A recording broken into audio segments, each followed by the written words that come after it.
The Pad command is normally located in the Home tab Feature Group, More, Design Feature Gallery, but is hid by default. I'll use the command finder.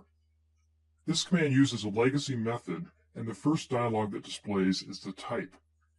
The rectangular type is not recommended as it is a better practice to extrude a sketch. The general type, however, is still useful. I'll click that. The legacy style dialog has the selection steps at the top as buttons, and the area just below them will change to display the pertinent options. Many of these steps are optional and you'll likely not need them. The first selection step, Placement Face, is selected while the next one highlights in a soft blue color. The placement face for a general pad can be a freeform face, which will be used to define the top face of the pad. This is what makes this feature powerful. I'll pick the top face of the solid. A vector displays for the normal of the face, but at the moment it is simply for reference. Be aware that the selection step is not auto-progressed. I'll pick it now. This is the placement outline, which is the shape of the pad.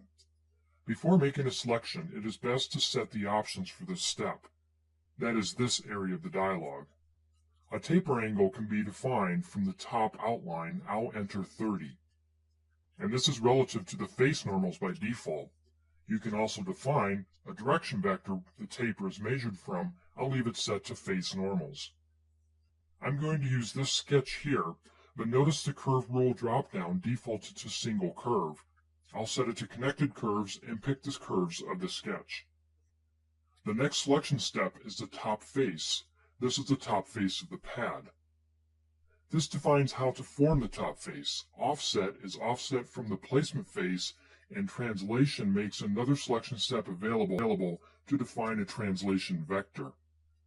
Define a distance to offset from the placement face in order to define the top face of the pad. I'll enter 1.5. Let's discuss some of the other selection steps. Top outline is optional and can be used to define the top of the pad. This can be a different profile than the placement outline as selected, which defines the base of the pad. If you skip this step, as I'll do, the placement outline is used for both. The target body selection step allows you to define the body to attach the pad to.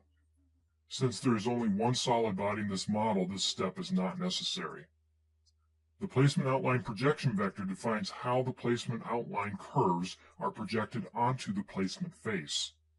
The default of normal to plane curves is fine for this example. If you selected a top outline, this selection step would be available, which is the top outline projection vector. In addition to defining the projection vector, there is an option to define how to align the outline profiles. There are also two more additional selection steps that would be available when you select two outlines and set the option to align the profiles by points.